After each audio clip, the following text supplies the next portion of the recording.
Hello there. Hello there. I'm just about to bring my daughter to school, so I'm just gonna do one more quick video. I'm just gonna be talking about stretch reflex and also the auto regulation reflex, the homeostasis reflex of our body, the regulation. Okay. So what's happening is when we do, let's say we stretch our biceps brachii. So if we stretch it, does the stretch the information will goes through our brain. It will go through hey baby, and then the brain, the interneurons will will how do you call it? Will by it desiccates. Sorry, it goes to the other side because our other limb will also be affected. Okay, because we have that ipsilateral and contralateral when it comes to the reflex, the stretch reflex. Okay, specifically, I'm mentioning about the biceps brachii.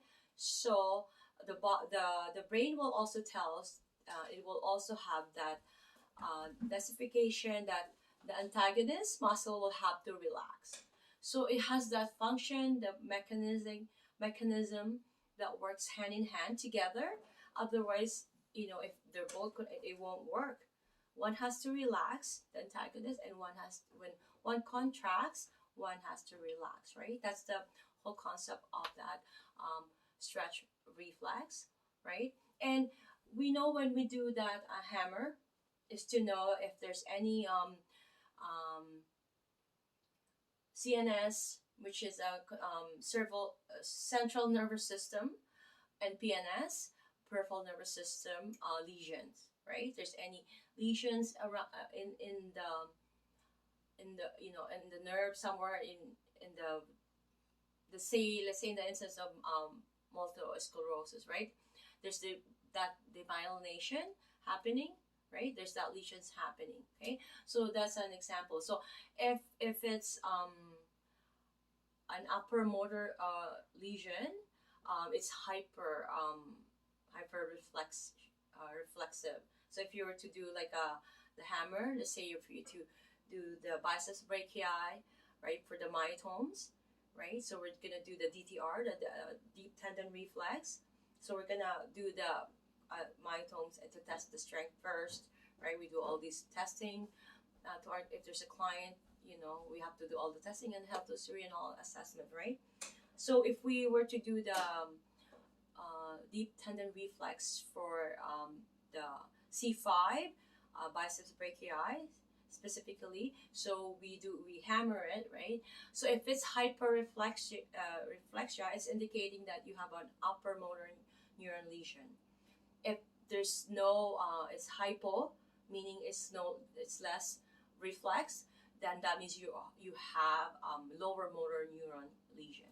Okay, so keep those two in mind and simplified in your head. And then it comes to the the self-regulation. So if our body we're in a cold, right, situation, our body doesn't change. It doesn't become cold like the outside weather. It will make our body work shiver to keep that normal, right? Just like the reflex, it has to be normal. That's supposed to be that. As a therapist, we know what's a normal reflex as opposed to hyper and hypo reflex.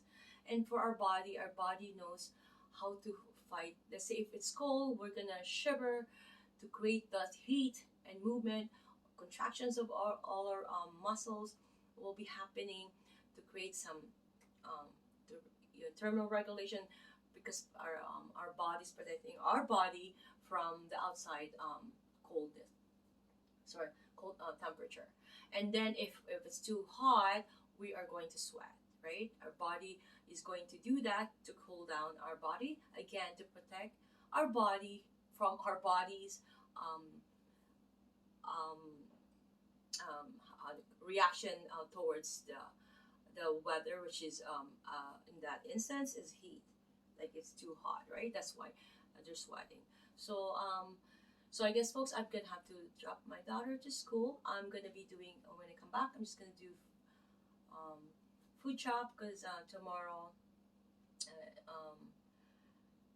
it's my partner's celebration. So we're just gonna celebrate it tomorrow. So I'm gonna do a food shopping. So after I come home, I'm gonna do 2 more videos of um, the handbook of life.